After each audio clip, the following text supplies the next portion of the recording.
Good evening, everyone. It is, geez, I'm gonna pull my mic back a little, just so it just fit. I got feedback. I'd like to call to order the council meeting for January 13th at 7 p.m. And I'd also like to acknowledge that we are meeting on the shared traditional lands of the Coast Salish people. I need to make one modification to the agenda, and then I'll look for approval. We need to remove item 6.1, the presentation from Dottie Scott. Unfortunately, she is not able to attend this evening, and we'll look at rescheduling at a later time. So with that change to the agenda, may I have a motion, please? Thank you. Moved by Councillor Kobayashi, seconded by Councillor Baxter. All those in favor? Opposed? Carried. Thank you. Moving on to public participation, I would like invite anyone present to take the opportunity to address council, to present concerns or ask questions of council. 20 minutes has been allocated for public participation. Topics should be addressed briefly to allow other speakers the opportunity to also address council. And please address your comments or questions through myself. And reminder that when you come forward, please state your name and address for the record. Saying that, I will invite anyone who wishes to come speak at the podium. Is there anyone? Yeah, come on up. You just hit the mic. Oh. Silver one. There? Okay, thank you. Yes, my name is John English. I live at 401 Proctor Place. I'm here on behalf of a number of people tonight. The weather is one of the things that I think has held them back.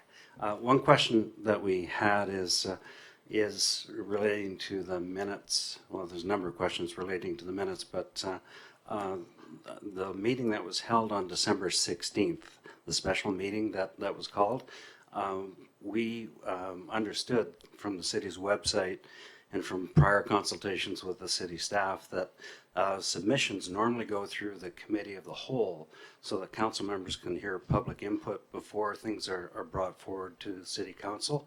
And so we're wondering why that meeting was called on the 16th. To be honest, I'll have to refresh my memory. The 16th was in regards to which? What were the topics on the 16th? December 16th was the meeting that was called. The presentation. The special meeting of the mayor and council to listen to Gablecraft and to Seacliff talk about their development plans. So Great. Our question is, why was the meeting called?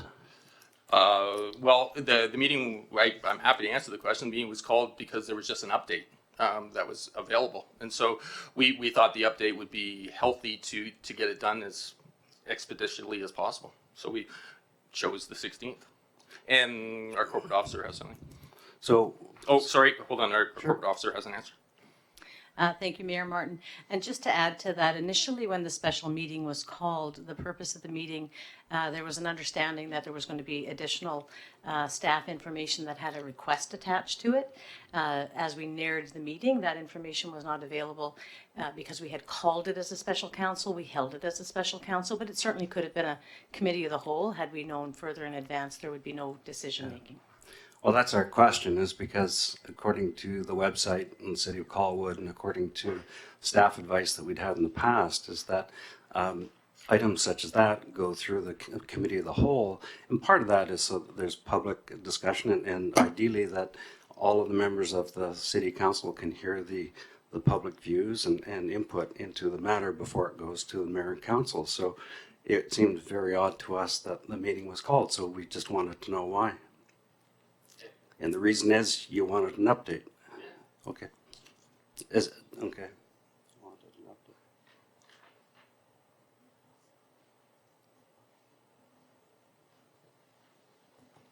Thank you.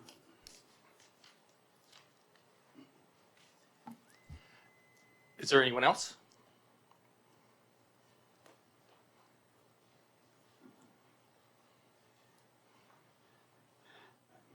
Oh, sorry, it was already left on. Okay, red is good.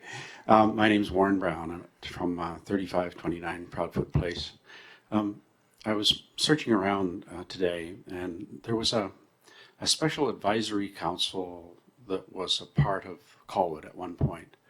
The advisory committee, and it replaced the land use committee by the looks of it, but it hasn't met since July. Can you update me on where the status of that is? I'm happy to, or if you want to. Yeah, so basically the APC was disbanded, thank you. And everything was going to committee of the whole. So that allowed an opportunity for all the council to participate in those meetings.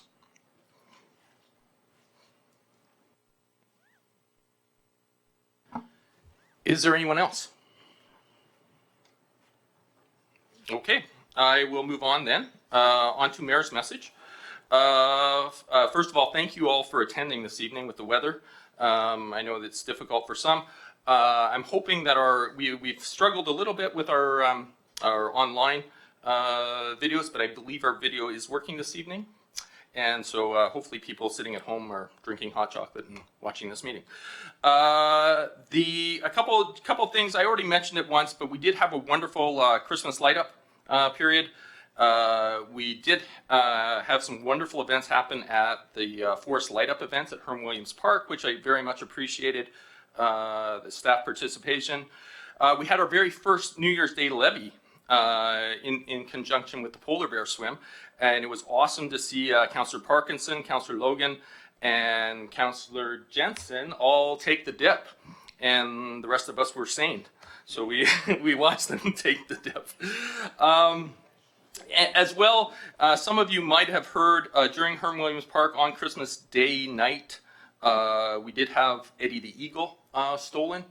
It has not been recovered, but I know Paul Lewis has replaced it, and I'm sorry, I'm drawing a blank on what we're calling it now. Kelsey, thank you. Kelsey the Kestrel, yes. So we very much appreciate that Paul stepped up and did that. You didn't like what I was saying?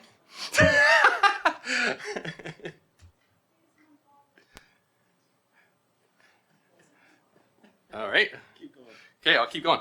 I'd also ask that you please don't forget to provide input on the draft strategic plan at letstalkcolwood.ca.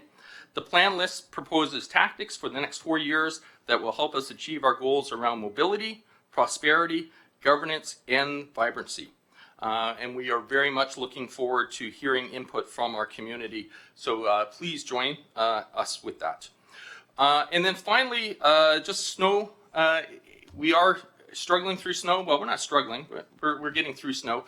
And very much appreciate that we have public works staff who stepped up and actually were working late last night.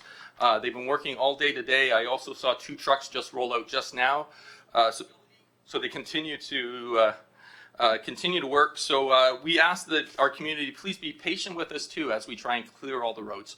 It's an effort that we're trying to, but obviously we're chasing because it's still snowing. So we'll get ahead of it in the short run. Finally, I guess I've received several emails today too, and I guess it's just important for me to share this. We do need to understand that there is a certain standard. And I think we have a very high standard when it comes to the city of Colwood in how we maintain and keep our roads as clear as possible. But our plow drivers are clearing the roads. And I know it is frustrating for some residents that they clear off their driveway and then the plow drives by and then blocks it again. But please understand that it's nothing personal. We're not doing it to just your residents. And we don't have the ability to lift the shovel every time we get to a driveway. If we were to do that, we would basically be looking at probably 10 times the time that we would need to be on the road if we were having our trucks having to do that all the time. So I would just ask that the residents please appreciate and understand that our staff are out there trying to do as best as they can. I am looking to council. Does council have anything they wish to share?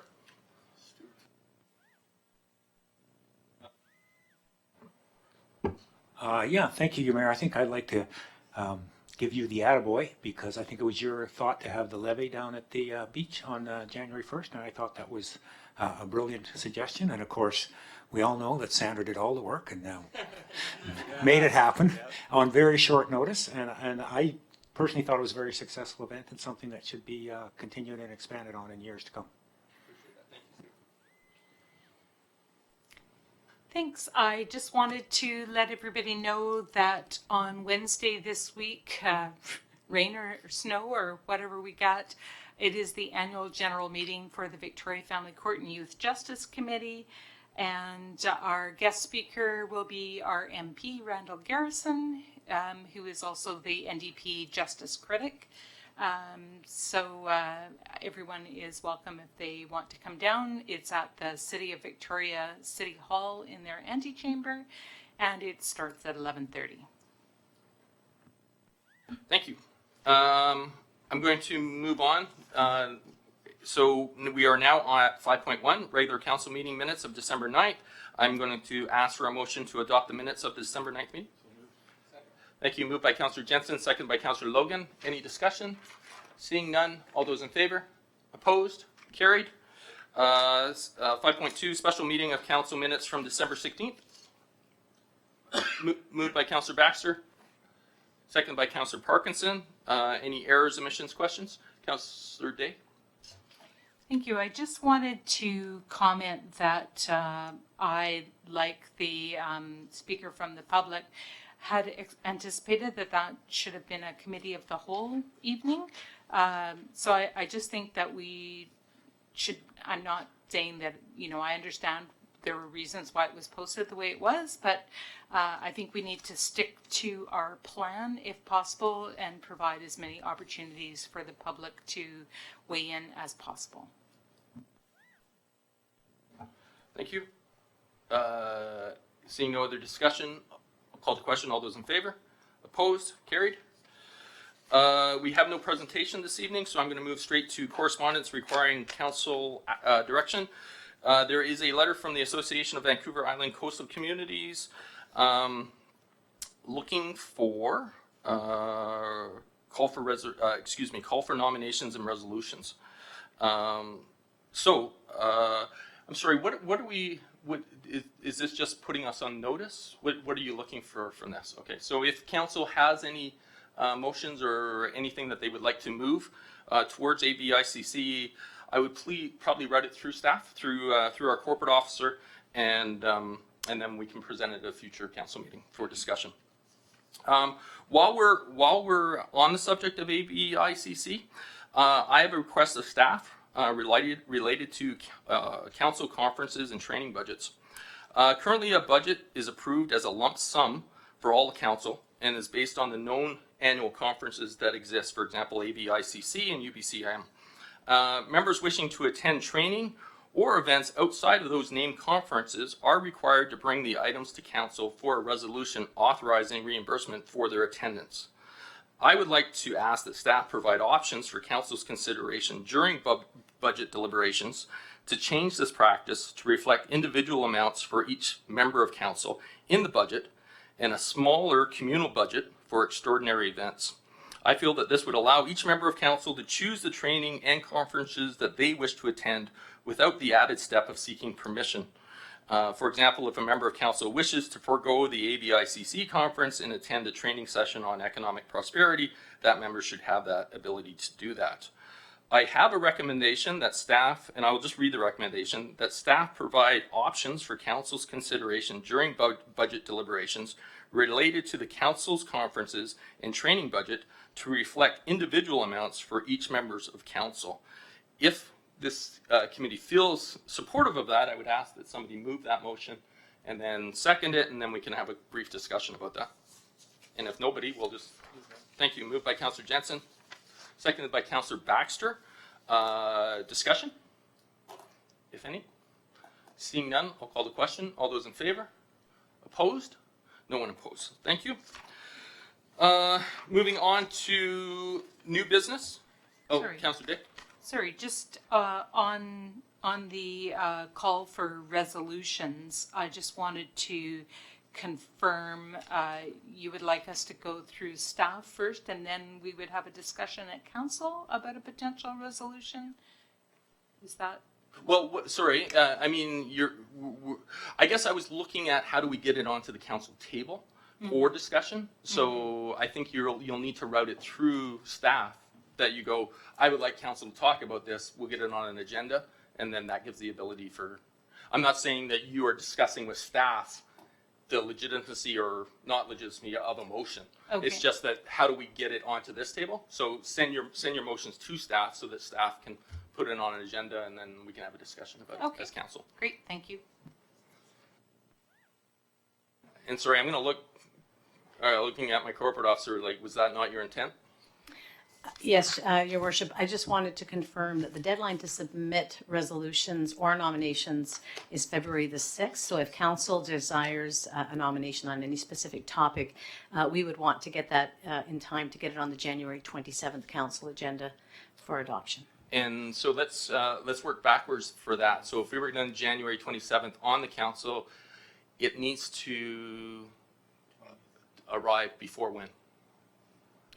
Before Monday, January the 20th. 20th, okay.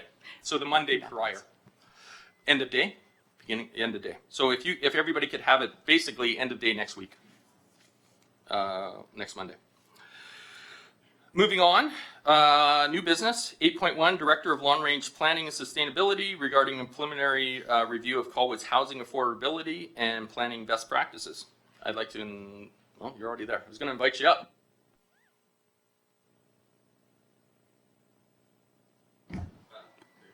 Thank you. So tonight we've got a presentation that's a follow-up to the September 9th council meeting. At that meeting, there was a series of questions posed in concert with staff's presentation of a proposal to partner with a capital regional district to perform a housing needs assessment. So that housing needs assessment is now underway. Well, actually, the CRD is selecting a consultant at the moment, and there's 10 other municipalities joined with Colwood and the CRD to perform that assessment. So this presentation and the report in tonight's agenda is an attempt to provide some preliminary information ahead of this housing needs assessment, which is expected to be completed by the end of the year. Staff identified the fact that council is going to be facing some decisions around new affordable housing projects before that housing needs assessment is completed, so we thought it was best to provide some information. And for the most part, this is data coming from the 2016 census, so we need to keep in mind this is a snapshot of that time, and as best as possible, we've used that to suggest what's happening at the moment. So as stated in the staff report, we're going to look at three main areas. One, what is the state of affordable housing housing affordability in Colwood? Are market interventions such as subsidized housing warranted by the state of affairs? And lastly, what are the next steps? What should council be looking for in terms of affordable housing and projects moving forward? So we'll start with some really good news, okay? Relatively speaking, Colwood's doing not too bad for housing affordability. Overall, about 21% of households in Colwood are facing what in Canada we technically define as unaffordable, which is 30% of total household income going towards shelter costs. Now those costs would include things like tax, utilities, rent, mortgage payments. And that's what we're using in this presentation tonight as well. So Colwood, we're sitting overall at 21%. The CRD is 28, BC 27, and then we're doing even better than Canada as a whole at 24%. So this, you might have seen this in the Times Colonist, I think last week. It shows that Colwood is situated in the middle of housing prices when it comes to single-family homes. Single-family homes represent about half of the total dwelling units in Colwood and about 41% in the region. So when we're looking at house prices, this is, Colwoods were higher than other areas of the West Shore, but certainly not as high as in the core. But we actually dig a bit deeper and look at shelter costs in Colwood as opposed to the rest of the region. We actually have slightly higher shelter costs on average for both rented and owned dwellings. So that belies the fact that housing affordability is a factor of two things: the cost of shelter and then household income. So it's not so much that we have less expensive dwellings in Colwood, It's that we have higher incomes, substantially higher than the region, in fact, well over 20%. So as council is aware, Colwood has situated itself as a family-friendly municipality.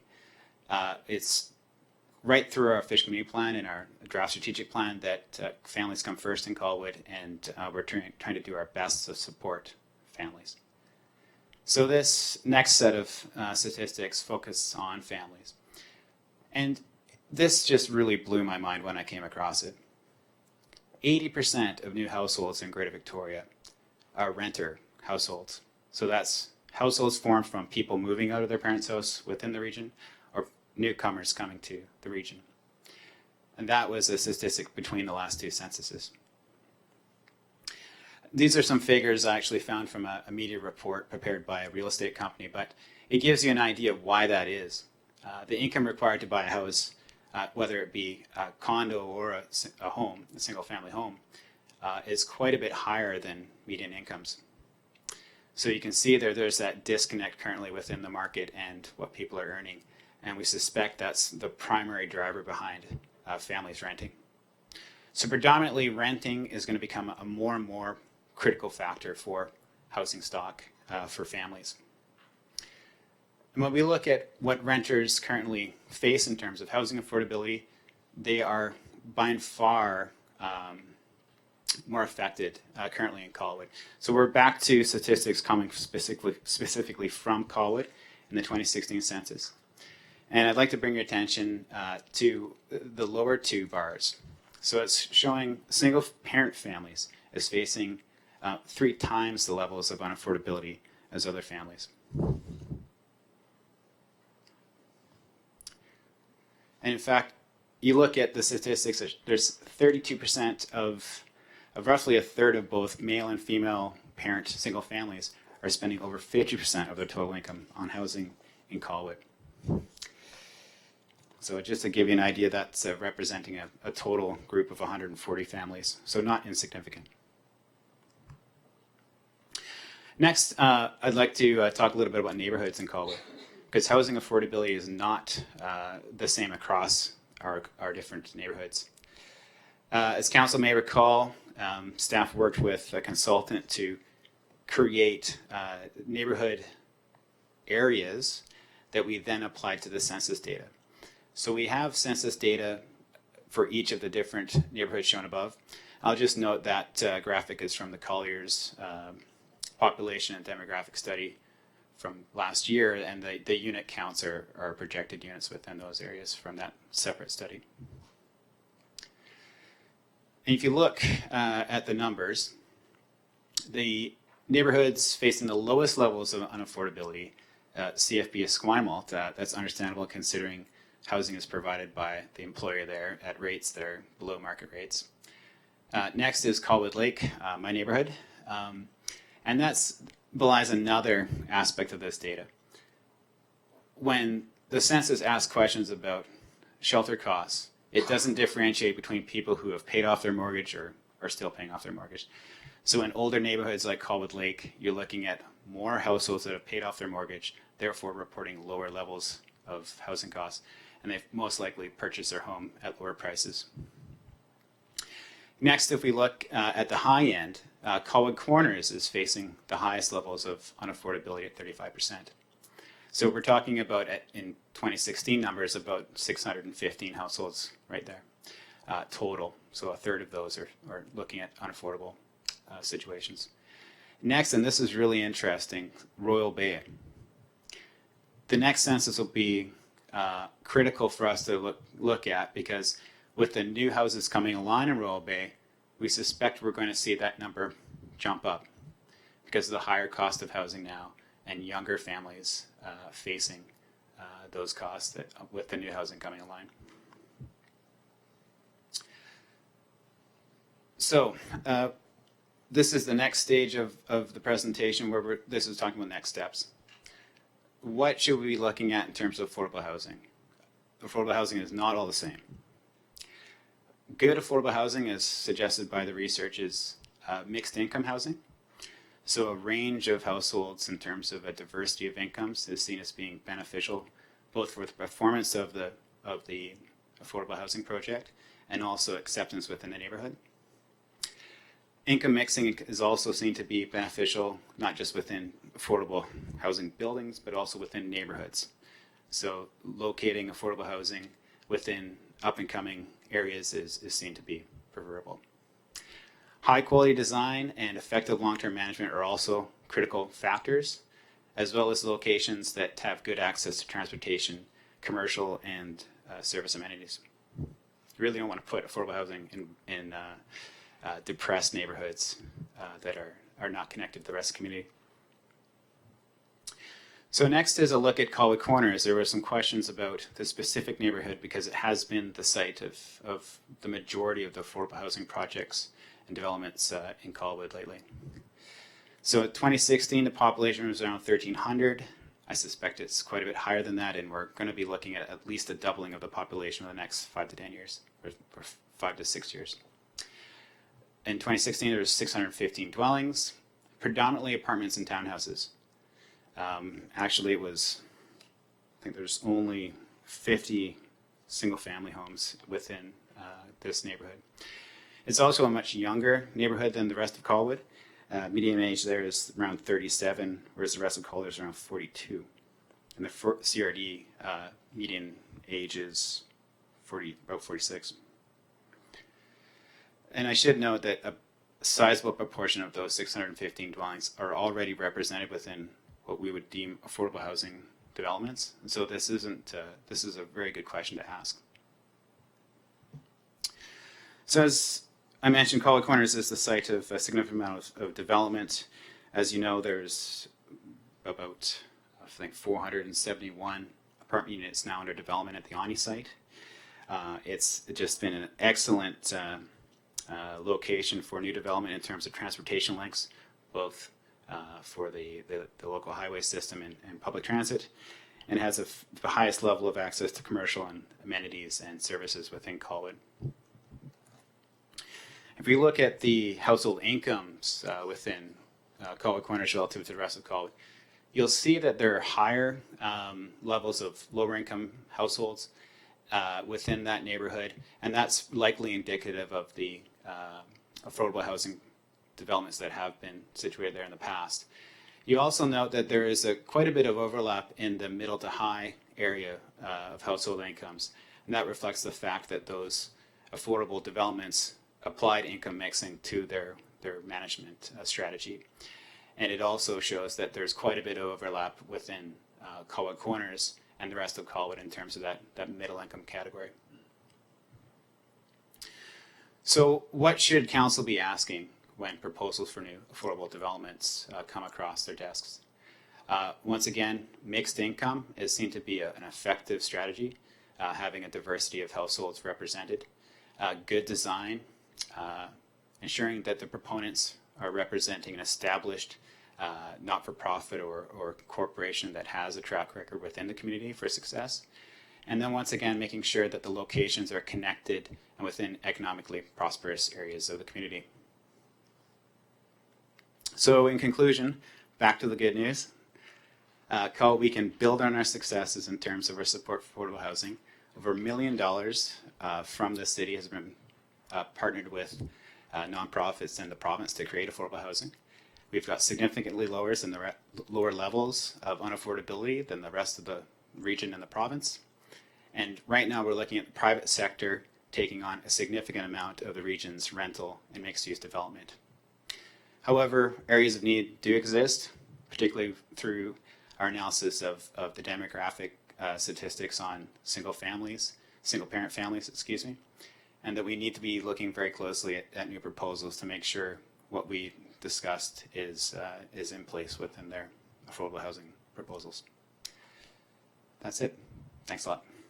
Thank you. I'm going to stay there. So I'm going to come to the council table in a moment just for discussion. But also we do have representatives from the Greater Victoria Housing Society who are also making themselves available to answer any questions of council if we have any. So council, just as a reminder, we do have our new system, so you don't need to put your hand up if you want to speak. Just please hit your mic, and then we'll get you guys in line. Is there any discussion or any questions? Councillor Baxter? Yeah, first I want to say that I found this report to be an excellent report. It's very informative, and I look forward to the next stage of this. I now know more about the income distribution and affordability distribution than I could conceive of before.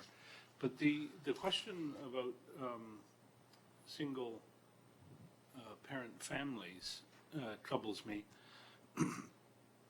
I gather that some of the supportive housing that has been built provides different levels of support to different incomes levels amongst the people who stay there.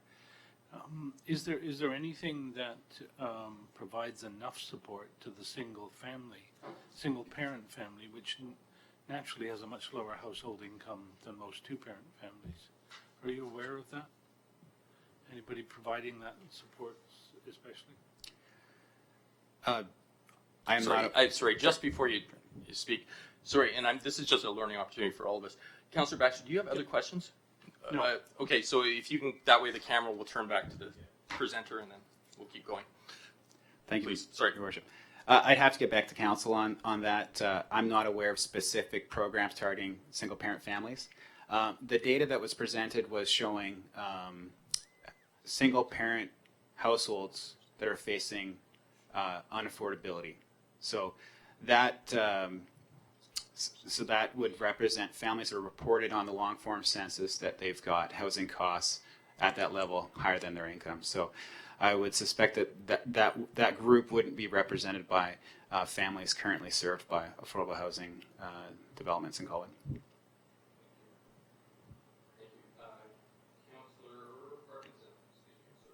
Thank you. So I'm afraid I didn't appreciate your report as much as Michael did. I found it a little confusing, hard to follow, because you were talking about Colwood Corners and you were using statistics for all of Colwood, and it's a little hard to follow. And you know, I think the principles that you laid out and that we talked about I absolutely support. You know, the concept of course we have to give some people in this world a hand up, and we have to have diverse neighborhoods and diverse communities, and have these people have everyone living with a range of incomes and a range of lifestyles. So that's all good. We talk though about what is the what are we trying to do here, and why at Colwood Corners, I guess, is my real discussion.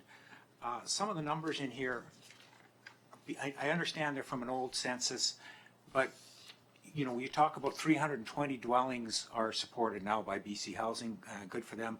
But then you also say, but 274 more have been approved already. So, you know, that would make it in the order of 600. Works out to about 8% of the housing stock in Colwood, probably not quite, because the housing stock has gone up since 2016. So there's a significant number, and you sort of go, well, that's, you know, maybe that's the right number. It would have been useful to sort of have some guidance on what other communities are experiencing, what other people think is a right balance, and that. But if it's 8% in Colwood, what are we looking at in Colwood Corners? And is you know, again, I'm suspecting, I think you even mentioned in here that you don't like to put everybody in the same neighborhood. You talked about that. So if Colwood Corners has, you know, 50% supported housing, is that good? I don't think it is, and so I would like to see more of the what's specific. Which of this report is specific to Colwood Corners, where are we talking about the whole community? I thought that was a bit of a flaw. As you noted, I did notice that Colwood seems to be doing well, and I think that's on the lower numbers. That's on the existing stock as opposed to what's been approved when we compare ourselves to the rest of the world, and that's not saying the rest of the world's doing it right and that's enough, but it's saying that we've been trying anyway. I think previous councils and staff should be commended for that. Yes, I did also notice the single parent families issues, tough ones. 140 I think was the number.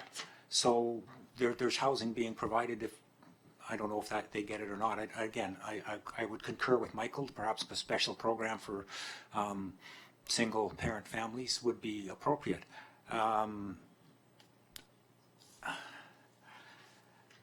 Again, smaller scale affordable housing developments and integrate into existing neighborhoods rather than replace them are now the norm.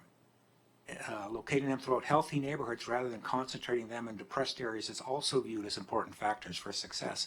So it's just, my concern is the concentration, and I didn't think it was really addressed in this report, because you looked at numbers for all of Colwood being what they are, and yet it's not really all of Colwood. It's significantly in Colwood Corners. And I would have liked to see just what those numbers are and get some guidance, some expertise on, what should we be saying? Where should we be landing there? And should the efforts be to spread affordable housing out throughout the community, even given the acknowledged requirement for access to transportation and other services? But we're looking later tonight at the traffic for the South Colwood area, where we're saying we have to make sure it's got good transit access, or just there'll be too many cars. We're not expecting everybody there to be traveling by car. So I thought that you could have perhaps gone deeper into where you're talking Colwood overall and where you're talking Colwood Corners. Yeah. And again, there are, I think, all the beliefs that I have, and I suspect council have, are all in here about having a healthy mix and spreading them out. But I didn't see the data here telling me that's what was happening. It led me to worry maybe it wasn't. So that was my concern. Thank you. I think those are, excellent questions to continue to ask, given the proportion of current dwellings within Colwood Corners that are found within affordable housing developments. And I apologize for not making it clear, but one of the main points I was trying to get across in this presentation was that affordable housing developments that have a range of incomes within them, for example, the Greater Victoria Housing Society project that was outlined within the report on Goldstream, over 40% of those units are being offered at market rates. So you've got a building that represents Colwood in terms of household incomes within that one building. So ostensibly the experience for the community of that building wouldn't be anything unlike a market building in terms of what we would expect for those residents to do for our community.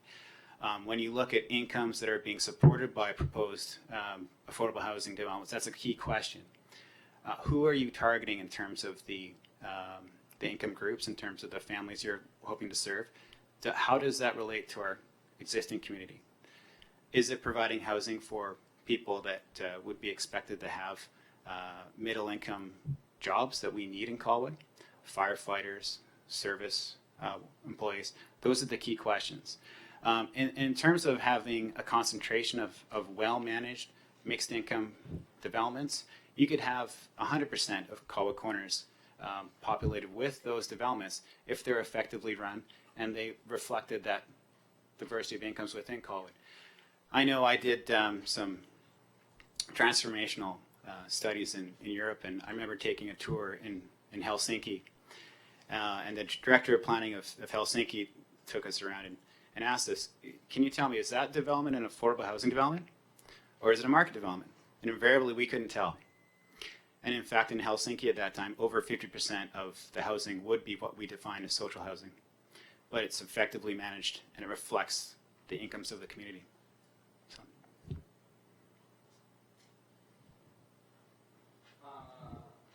Thank you. We're going to go to Councillor Logan. Thank you, Your Worship, and thank you, Ian, for your presentation. I did quite enjoy it, actually, and it was interesting to see some of the statistics. My questions or things that I ponder about is in relation to amenities. As we develop more townhouse sites or rental units in buildings and condo buildings, those developments don't have backyards or places to recreate or other amenities. So how, when we are looking at a housing needs assessment, are we factoring in the need to maybe bolster up amenities in a specific area, like Colwood Corner as an example, by either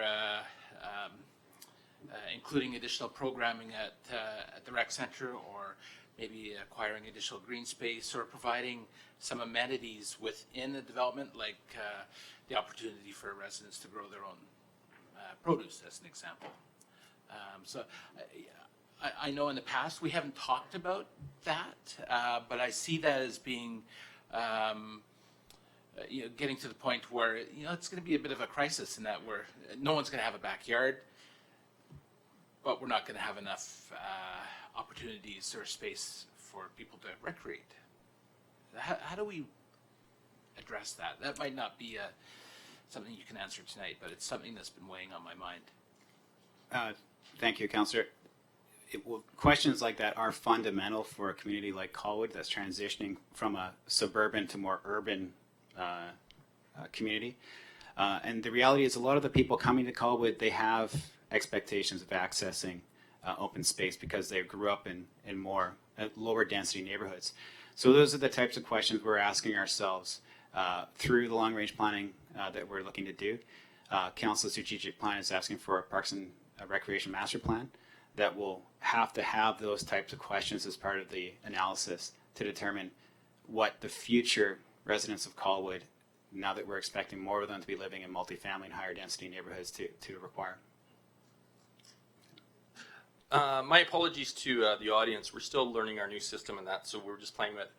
Ian, what I need you to do for me is every time you're done speaking, turn off your mic, then the next person will speak, and then when you speak, the camera will then turn back to you. So we need to go on and off with that mic. Councillor Day. Thank you. I thought it was a very interesting report. It certainly revealed things that I wasn't aware of through the census, but the problem is always when you're working from census data is that it's quite out of date. So I have been in the position of assisting my kids who are old enough to leave home and have left home. And I have watched the prices of rent go up dramatically in the last 3 years. It's probably doubled in terms of what you could rent for $700 or $800 a month. Now you're looking at probably $1,500 to $1,700 a month, and that. So I'm just sort of warning that the impacts about which I was hoping to gain from this type of report was really around what is it that the residents of Colwood need in terms of housing, and trying to figure out exactly, how do we incentivize getting the right mix built in Colwood. So perhaps when the CRD has their consultant, maybe that will be more evident in the next report. I appreciate that you're working with what you had, but that's, I think, what's really critical, because what I've seen happen before in Colwood has been that it's easy to say yes to luxurious, beautiful new developments because, of course, they look great. But it's maybe harder to see that roll out successfully, in that it may be difficult to find the right person for that particular venue. The other thing that I would really like to see highlighted in future reports is the number of accessible homes. Through the Intermunicipal Advisory Committee on Disability Issues, we've been advocating for visitable housing. It doesn't have to be 100% accessible, but that someone with a disability could come to your house, get in your front door, have a cup of tea with you, access a washroom on the main floor. Makes a huge difference, and most people tend to think that that's just for people with disabilities, but as soon as you break your ankle or have a cast, you start to realize how important some of those things that are probably very achievable are very important to your quality of life and to your affordability long term in terms of aging in place, etc. So I'd just like to request that we somehow capture those numbers so that we can track how we're doing on that, and then look at what we might do to incentivize that. And I was also pretty astounded that your statistics showed 80% of new residents in Colwood being renters. So I think that's really important to look at in terms of what is it that they're looking to rent, and how do we do that. And I certainly appreciate the consideration for single parent families, having watched my kids go through school and recognized, oh yeah, this trend is real. You know, all these kids are coming to school with their backpacks stuffed on Friday because they're going to the other parent's house for the weekend. And that hadn't, occurred to me. The reality of it hadn't sunk in till my kids were fairly along in school, and I started noticing that as a real trend. So I think that is something that's really important to the health of our community to keep track of. So I'd really like to see us capturing more of what it is people are looking for. Where's the spot that isn't found everywhere else, and find a way to somehow incentivize that. So thank you very much. Okay. Through the mayor, just some quick questions here. I learned a lot here with your presentation. I guess where I'm a bit befuddled, and don't blame me, I'm from Nova Scotia originally, and but I can tell you right now, like, there's mixed, like, I didn't know, now I understand where you're going with this, I think, because I thought we were talking about affordable housing, and there's a definition in my head, which is your definition which is in your report. What I assumed what it was we were talking about was the housing, all the housing that we were putting into the center of Colwood. That's what I assumed it meant. I didn't understand you were talking about the mixed housing issue also. I guess I'm just trying to figure out where you're going with this right now, because you had that one slide that said, here's the best practice planning guides. And really looking at the criteria that you've established, I can understand why all the affordable housing is at Colwood Corners. It's because it's the only place at the present that meets the requirements. So I guess I have a more direct question then. Here's my question. And so is there a plan here with the city? Are we putting affordable housing into Royal Bay? That's my question.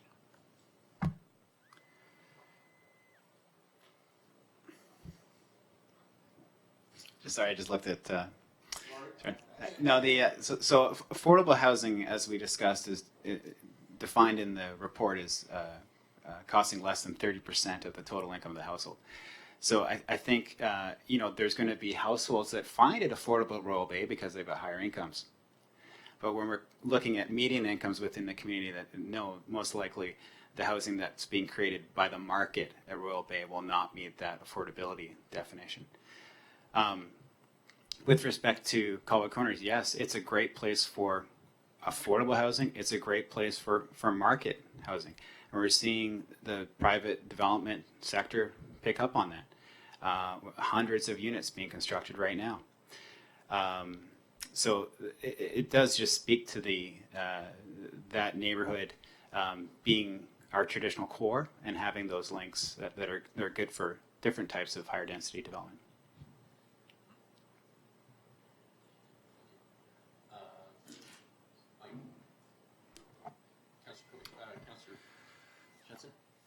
Thank you, Worship. Thanks for this, Ian. There's a few nuggets here that I took away. Couple of thoughts, and I'll try not to reiterate what some of my fellow council members are saying, but I would like to know if, and you might not be able to answer that, but if we have some experts in the room that might want to weigh in, that's great. Is there a sweet spot for a community? I mean, you compared us across the region. Is there a number that we should be trying to achieve? Have we achieved it? Are we there? Do we now need to look to other types of housing? That's the kind of certainty or where I'm looking for it. Do we need to build more? Do they need to be in other suburbs in our community? Maybe a little bit of feedback on that would be great. Certainly, and we have to reiterate that we are getting the housing needs assessment completed hopefully by the end of the year, and you know that'll be the next step. It won't be the final answer for all your questions. But just in terms of affordable housing and the municipality, advancing housing affordability has become a core service of municipalities across Canada, and it's I think in reflection of the housing costs going up. So communities are expecting their local governments to try to reduce housing unaffordability, and to the extent we have capacity to do that, I would advocate that we do. So a good example of that are the developer contributions that are asked for by council at time of rezoning that go into a reserve fund that then get used as seed funding for affordable housing, which has been done now in the last several years, which I think has been relatively successful. So that is a program that is commensurate to our ability to help with the situation. I don't think there's an ideal number per se in terms of the level of affordability. Certainly if Colwood came into several $1 billion and put it all into subsidized housing, we would see a rush of new residents coming to Colwood because of the overall levels on affordability across the province. So that's something to consider. So I look forward to an answer to that. It feels, and I'm hearing from some of my fellow council members that we've achieved a certain density at Colwood Corners with regard to this type of housing being described. You yourself are saying one of the best practices is to mix these types of opportunities within other parts of the community. I get we're hampered perhaps by transit in some areas, but I think I feel like Colwood Corners is the focus. It's the only focus. I do want places for our children to live, which are affordable rental, and I would like to focus, for us to also focus on that in the near future, affordable rental. I know we have some stuff that's coming forward, and that's great, but and I would like to see some of these other affordable opportunities shift out to other neighborhoods in our community. And we will await the needs assessment, I guess, across the region, and hopefully it gives us a snapshot into what it is we need here specifically. Sorry, thank you, Mr. Mayor. If I could just follow up to try to answer a little bit better. There's not affordable housing within neighborhoods can be found in secondary suites, through smaller rental developments. So council can look for those opportunities within neighborhoods that can be successful as a different model than subsidized housing provided by nonprofits, as we're seeing in Colwood Corners.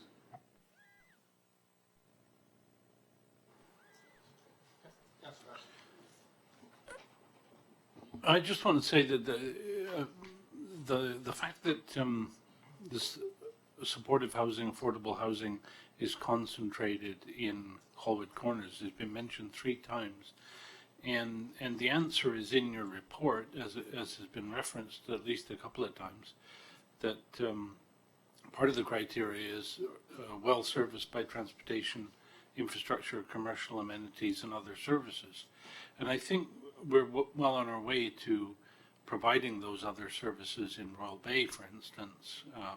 Commercial will start shortly. But the big problem is, and the simple answer that's hard to implement, is good transit. And I know that as density increases in Royal Bay, eventually transit will want to provide a service there. I just think that if anybody knows of a way to get it there early, that's what we need. But I certainly don't know how that can be done. It depends on transit finding that to be a route that needs transit. And that won't happen until we hit certain densities. I know in dealing with transit in my former job that they were going to bypass with the future LRT route. They were going to bypass Colwood Corners until they were told about all the development that's coming there and the density that's building there. And then they said, okay, you're now included. And we need to make that happen with Royal Bay. I just hope we can get there. Thank you. I guess I don't have any questions for you, but actually I do have a couple of things I'd like to say.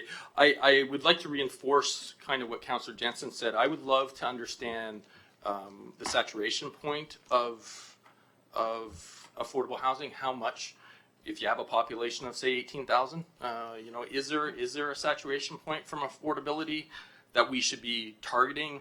Is there a number out there? Are you guys familiar with the number? I'm just looking to the, okay.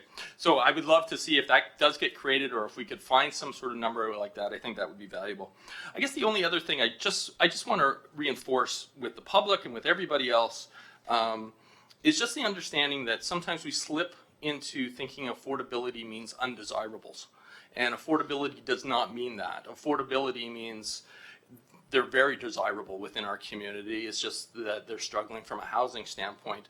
And I'm very supportive of bringing more renters into our community. I think, you know, the fact of the matter is, again, I'll use a personal feeling or personal example. I have 2 children. Both of them work for the province. Both of them are renters because they do not have the ability to purchase. I have a mother who has lived in the Greater Victoria region for her entire, close to 30 years. She has to rent because of affordability. And if we were creating affordable units here in Colwood, I guarantee you those 3 people would move to this community and live here. So affordability does not represent anything other than that. And I just wanted to reinforce that. And I know I'm singing to the choir when I speak like that. So thank you for your time. Moving on. Sorry, excuse me. I do need a motion from council just to receive the report. Thank you. Moved by Councillor Logan, seconded by Councillor Day. Any discussion? Seeing none. All those in favor? Opposed? Carried. We're moving on now to 8.2, which is the Director of Engineering and Development Services regarding traffic considerations of South Colwood, specific to Royal Bay South, Latoria, and Royal Beach rezoning considerations.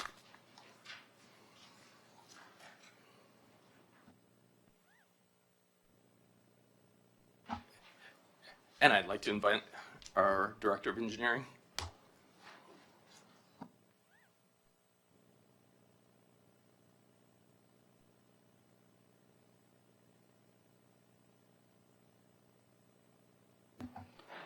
Thank you very much, Your Worship. Tonight I'm here to talk about Latoria Road, the VMP corridor traffic assessment, with a presentation to Council. This report is being presented to Council tonight to give an update about the street network that's proposed to be upgraded and improved with an association with portions of the rezoning applications being Royal Beach and Royal Bay, and to provide some confidence for Council in regards to the areas of study. This report identifies improvements necessary on to Latoria Road and the surrounding streets in regards to traffic, which will also improve the pedestrian and bike connectivity provided by those roadways. I firstly would like to, before moving on, identify a spelling error in the report that is with Council.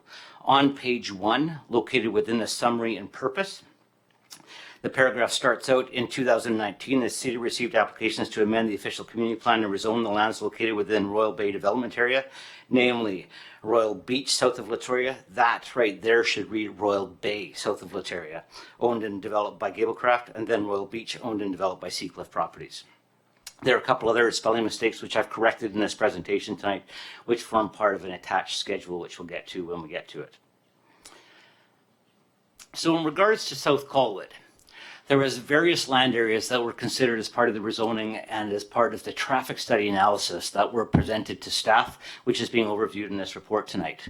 In the graphics presented in front of you, the two red boxes which represent Royal Beach and Latoria South, the being the Seacliff property being Royal Beach and Latoria South being the Gablecraft lands, they are the active areas of applications that will be considered by separate report in regards to the rezoning considerations for council. The area that's shaded in light purple or a purplish, Royal Bay North, that forms part of the background consideration for traffic and is not part of the rezoning considerations, but which does formulate part of the traffic generated for the road networks. There's the Olympic View lands, which is a different color blue. That land is as well, has received zoning and is under subdivision application at present. It as well forms part of the background traffic, but forms part of the accumulated traffic volumes that are contributing to the roadways. Then the areas that are colored in yellow, the comprehensive development zones, which are pointing to Latoria lands, north of Latoria, east of Veterans Memorial Parkway. There is no application presently with the city. However, those were considered in the traffic consultants' reports as potentially contributing to the traffic volume. They are not under any application right now with the city. Then there's a portion of land located west of Veterans Memorial Parkway, also on the north side of Latoria, which is not under application at present, but was also included in the traffic studies and reports.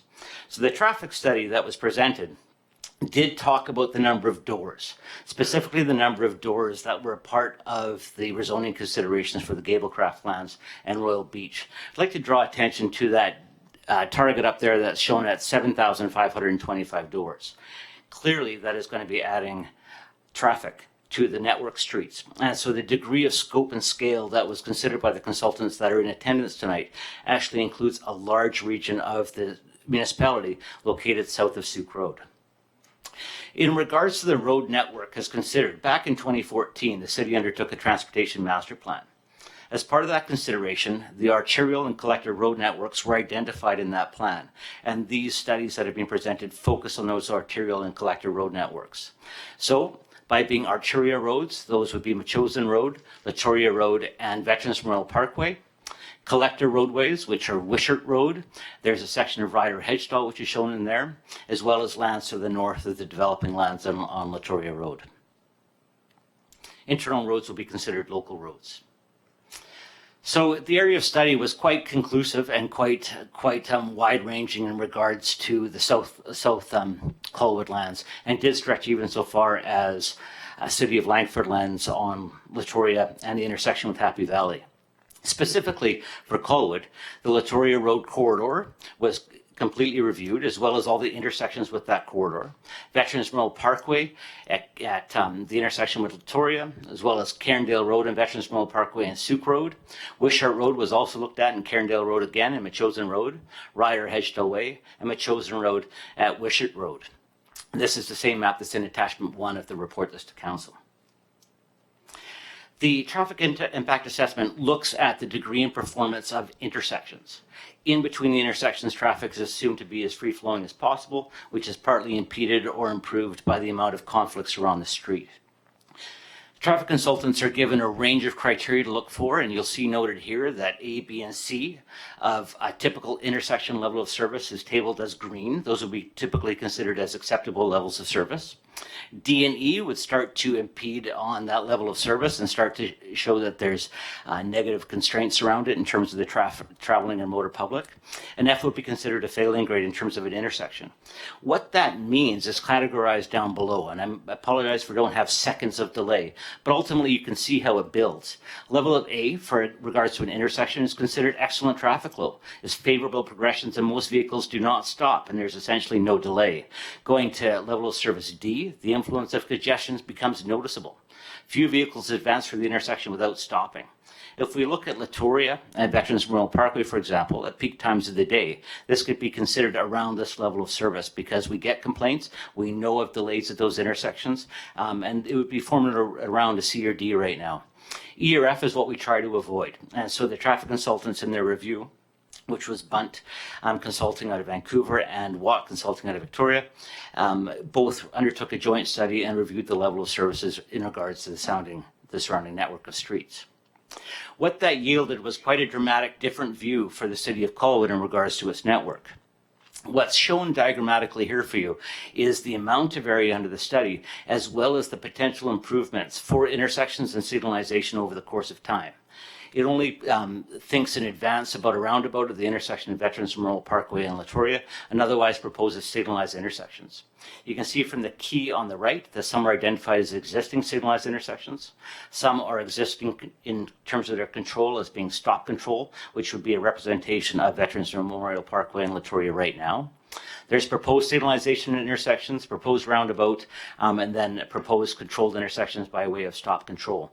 And the range of diversity actually maps out the city's intensive future over achieving these densities and dealing with the land volumes, as well as the volumes from Metchosin and other lands as they impact the city of Colwood's road and infrastructure. So as we start on the eastern extent at the Royal Beach and Latoria South interface, which would be the Metchosin Road Latoria intersection, that is intended to be a future signal, and works has already started on the western portion of that. The eastern portion would continue on as the lands potentially in Royal Beach lands get developed and a partnership would be gained. The scope and scale that you see here is also representative of a potential development cost charge program, which the intention is to table as part of the considerations tonight and to bring forward further considerations for council in terms of that program upgrade. But you can see there's quite a bit of work that's proposed for Latoria. So starting at the eastern extent, a future signal at Metchosin Road and Latoria. The intersection at Ryder Hedgestall and Latoria is presently signalized and was undertaken by Gablecraft in the last year. There's a new intersection point that's in between it and Wishart Road. Wishart Road is proposed to be signalized in the future, as well as the Byzantin Road intersection, which is an existing stop-controlled intersection, may remain as such. The roundabout at Veterans Memorial Parkway and Latoria, and then traveling north along Veterans Memorial Parkway to Souk Road, that arterial connection. Additional signals have been considered at Cairndale, Allendale, and then improvements to the Souk Road at Veterans Memorial Parkway intersection as well.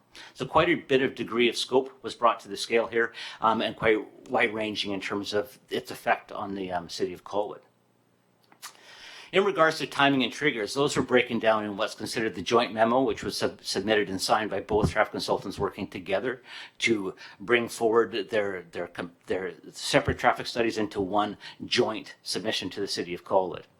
It basically described that between now and 5% build out, that ultimately all the intersections will function just fine, or as they are presently today. But at 5% build out to 30% build out, that's when the start to improvement is necessary. To look at these each in terms of their columns, the intersection of Veterans Memorial Parkway and Latoria, for example, should be upgraded to a single lane roundabout at 5% basically build out. And that's the accumulated total build out of the lands that were shown on that map 3. So essentially that's the accumulated build out of Royal Beach, Royal Bay South, Royal Bay North, adding as a background traffic, the development potential of startup at Olympic View, as well as any other lands along that corridor that have been considered in that study constraint. So it's the cumulative total of build out. So at 5%, it's recommended that we upgrade the intersection of Veterans Memorial Parkway and Latoria to a roundabout. Keeping in that column, it's also recommended that that roundabout expand to a double roundabout, and at 30%, anywhere between 30 and 50% proposed at the front end of that. And then at 50%, there's no more works necessary at the intersection. All the works have already been done. You'll see the note there, it's already been constructed at 30%. Moving to the column of Veterans Memorial Parkway, it can remain as is to the 30% build out threshold. It should be widened to 4 to 5 lanes between Latoria and Souk Road at the 30% build out, which will take it all the way forward in time to the 50% build out potential. And then that work is also concluded. For Latoria, it can remain as is all the way up to about 30% build out. Between 30 and 50%, targeted at 30 at the start, is to widen to accommodate the Veterans Memorial Parkway intersection, which should be enlarged to a double roundabout, as well as tabled back to a single lane. Then at 50%, as well do intersection improvements at all the other intersections, being Wishart, and any other factors that happen to be along there, such as Ryder Hedgestall and Metchosin. Then at 50%, essentially widen Latoria out to 4 to 5 lanes. So translating that back to the slide which talked about cumulative density and targeting on that number of 7,500 doors. The cumulative density, roughly at 50% of that is 3,600 doors. So 50%, 3,600 doors is quite a bit in the future. However, the 5% threshold would likely happen within this council's term, within the next 3 to 5 years. The 30% build out will likely happen after that period of time, based on an average yield of about 300 homes per year, which is everyone working at full bore together. Looking specifically at the intersection of Veterans Memorial Parkway, because it's the one that's due to have the upgrade in as little as 5% build out. The traffic consultants have both recommended that ultimately, at the 30% build-out measure, that this be a double roundabout, and that's what's shown here. So this is the ultimate geometrics, complete with right turn slip lane, which is necessary at 50% build-out for the intersection. Staff propose, and the consultants have actually recommended, that this doesn't need to occur as a double lane function until that point in time, which will be qualified as the developments proceed. It's the intention of the council consideration at the time of rezoning that embedded into the development agreement is the same sort of caveat that we have in the Royal Bay North, that at any time in the future the city, acting through its staff or approving officer as directed by council, can request a traffic update, which will keep these measures and targets continually in focus. So the 5% build-up point is the first factor for a single lane roundabout at this intersection. However, you'll note in the report that there is complications to the intersection, which will revolve servers for their study. This diagram is shown in attachment 2 of your report. Some of the considerations that have come in regards to Latoria is that there is additional study necessary for the creek, potential environmental constraints caused by the creek, and the soil conditions in and around certain aspects of Latoria Road, specifically as it nears the Wishart Road intersection. Those limitations may come so we have to actually need to present council with some of their options. Presently, the option is to widen out Latoria as recommended. However, this option is considered the Brookside Loop. That's right, widen out council. But this option is called informally as the Brookside Loop. And what it ultimately points out is a different network for dealing with Latoria, and I'll work into other factors about it. But the third option in regards to Latoria is ultimately to constrain the network, recalling that Latoria doesn't need to be widened to that 3,600, that 50% build out of the accumulation of all the lands striving towards that density equally. The diagrammatic representation on this slide is that Brookside Loop, and ultimately what it is, and I can't show you well with my pointer here, but you'll see the roundabout that's targeted for the Latoria and Veterans Memorial Parkway intersection. That's on the left edge of your image. Latoria is that southmost road. The north extent that's looping up would be considered the Brookside Loop, and it's from the intersection that's presently formed on the south side of the Latoria with Byzantin Bay Road. No, Byzantin Road. Not Bay, has nothing to do with the Bay. Byzantin Way, thank you. I knew I was just off it, sorry. So that's where that intersection is formed. And this is intended to actually free up some of the lanes of travel along Latoria. So from the intersection, you travel one direction along Latoria to the east, and then loop back when you're coming back through the Brookside Loop. This is presented to council because it was an option that the consultants were asked to look at. There are some complications or obstacles that are presented in your report, and it's one of the options available in regards to Latoria. So again, Latoria is right now proposed as widen as recommended at the 50 percentile. There's the other option to consider the Brookside Loop, and there's the other option to consider a constraint on the network. And those will come to better fruition as we bring forward studies and considerations in regard to the creek, the environmental constraints of Latoria Road and widening potential, and any potential soil limitations that exist at the Wishart Road intersection. This is on attachment 5 of your report. And all the lands considered within that Brookside Loop, none of which have been considered for rezoning except for the westernmost land as it sits against Veterans Memorial Parkway. So this is a snapshot that's meant to represent the changing times at Latoria. Latoria happens to be one of the corridors where staff receive the highest amount of complaints and requests for cycling, connectivity, and also pedestrian loops. It is an active route to school. It's an active commuter route.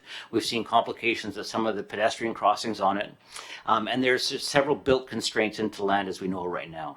Portions of the southern lands have been developed. The northern portion of the land is constrained by the creek. What this slide is meant to represent is that ultimately Latoria Road has been an area under transition for years. A slide later on will be a capture of the image of the 2014 Transportation Master Plan, which a degree is tried to be measured in along the images that you see here. Starting in image 1, that's the Latoria and Veterans Memorial Parkway intersection. It is stop control, virtually no improvements have occurred. Moving through it, you see minor bits of sidewalk have been added. Some bike lanes have been realized, some with buffers.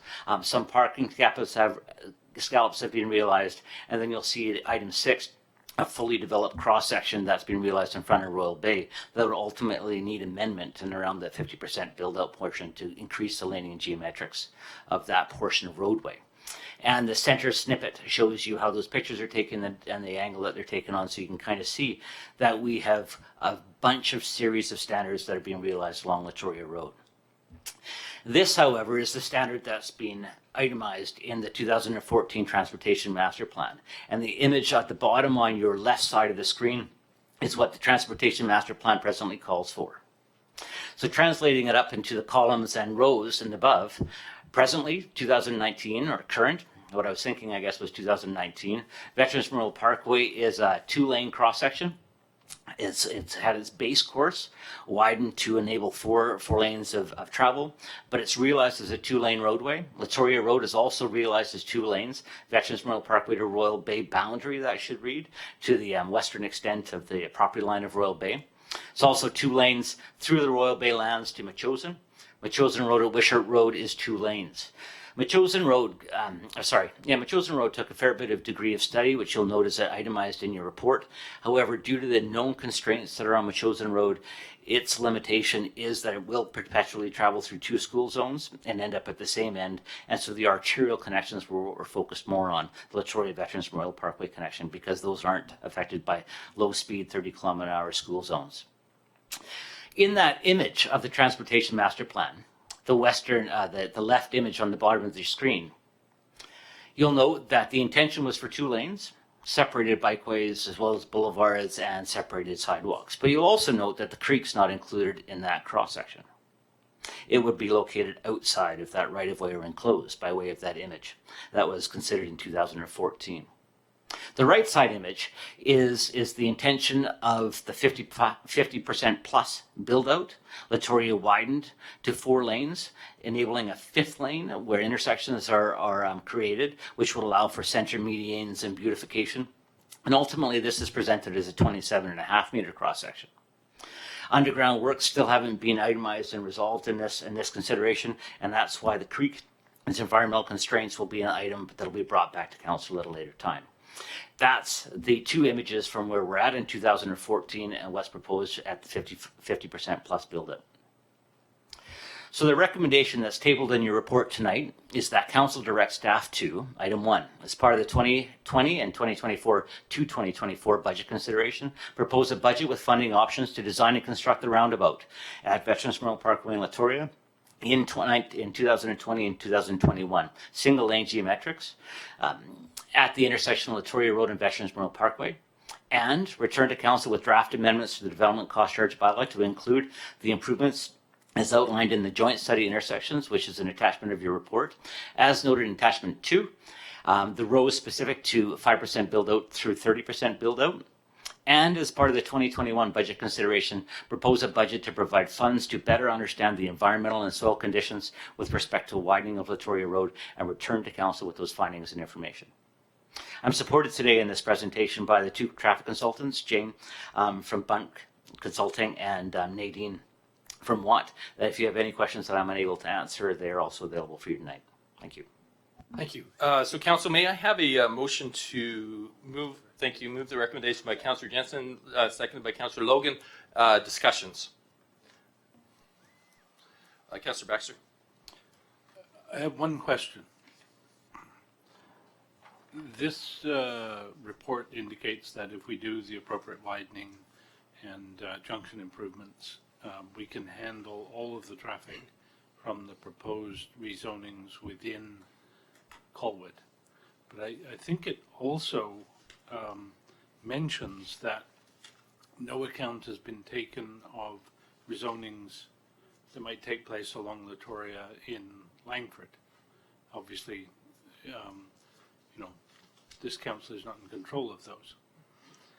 But is there enough slack in the system is my question, if this is a known thing.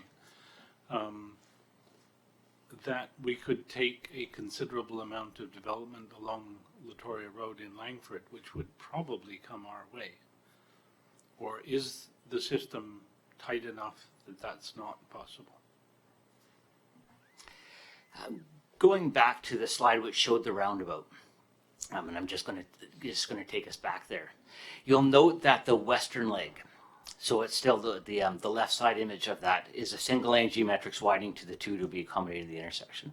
Langford ultimately is a constrained model as well, where they're developing Latoria as a 2 to 3 max level cross section. It will define the limit of Langford's constraints as best as possible. However, traffic would likely choose to travel the easiest route, which would be Veterans Memorial Parkway. This intersection is designed with the background traffic that would be Langford typical growth over the course of the build-out period, which is proposed to be 25 years between present day and 2045. However, it has not overtly accounted for potential zonings outside of the official community plan that Langford may undertake. There is room within the intersection to handle that constraint or to handle that volume. However, it hasn't been a specificity that I've asked for beyond the level of constraint that's already existing on that western leg of the Latoria intersection. Just for clarification, I believe that the way the attaching the standard level of growth works is that, having counted the traffic presently coming from the west along Latoria, Langford's standard percentage growth is then applied to that number. The only problem with that being that most of Latoria within Langford is very sparsely developed right now, so the growth could be in that local area far beyond the percentage growth across the entire community. So I think unless somebody's able to say different, I think what we have to take on board as council is that we may run into problems handling the traffic simply because it's coming from somewhere else. Thank you. Just before I go to Councillor Day, just before I go to Councillor Day, did you want to invite her up? And would you mind introducing? Watt Consulting is the traffic consultant, I was going to say the holder of the model for Langford, and is typically involved in the majority of rezoning considerations under which Langford is put forward. So Nadine from Watt Consulting. Thank you. I was just going to make a comment about Langford's model and sort of what was done. We didn't actually apply a lot of growth in the Langford side of Latoria Road because there actually isn't that many more developments planned along there. The last one is the Langdon Weir project that is currently undergoing rezoning, and it's much closer to Happy Valley than it is to VMP, as well as recommended as part of that development was to add a signal to Latoria and Happy Valley, which would help them get out and potentially ultimately get over to West Shore Parkway or up to Souk Road that way. So we did that traffic study. We did put some traffic to VMP. The majority of it actually went the other way. And after that, there's not that many. They're much more smaller. I would say less than 100 or 200 houses planned in the Latoria area at this time. Thank you. Councillor Day? Thank you. I have a few questions. First of all, I'm curious about the issue that may arise from putting this in the budget now and potentially adding this to our financial plan before the work is done to update the DCC bylaw. Because I am aware of other situations where once work is initiated on the books, there can no longer be collected DCCs because the work has already been started. So I'm kind of concerned about that, and have you taken that into consideration? Yes. In regards to the timing of the DCC program, I agree. I would have loved to have gotten this in earlier in the session. However, we did need to table this intent with council beforehand. In regards to the intersection, as we do have an active subdivision application, and it is that developer's obligation to upgrade the intersection, they, in acting alone, won't hit that 5% threshold until a certain portion of their build out. However, 50% of the intersection design is costed should be paid for by that party. However, it's being driven by the multitudes of the accumulated density. And the best way to handle that, in my opinion, is a development cost share program. And frankly, a developer has proposed another funding mechanism as well. So as part of the budget consideration, yes, it is asking for money, but it's actually looking at different funding sources. And the amount of work that's happened on this intersection insofar is base preliminary design, base preliminary Class D cost estimates, which actually I've received today from the Olympic View developer, Peter Dezwager, who's also in attendance tonight. And we would need to commence immediately in terms of discussion, in terms of making this a reality possible with all three of the primary developers in the area. Part of obtaining a council resolution tonight will enable that discussion to continue forward. Okay, so those details would not be available until this came forward at budget? Sorry, the details of what? The development cost charge alternate funding source arrangement that you just described. No, it's my intention to bring forward the development cost charge because it doesn't form part of the budget process for council's specific consideration. Council will be considering that. My intention is by mid-year at the latest on this. Then will likely direct me to go out to the development community to seek their endorsement of it before proceeding back to council for third and then going to the ministry for adoption. So it's my intention to have that ratified mid-year and hopefully prior. I'm aiming for the end of quarter one and start of quarter two if at all possible. And that'll be roughly concurrent with your budget considerations.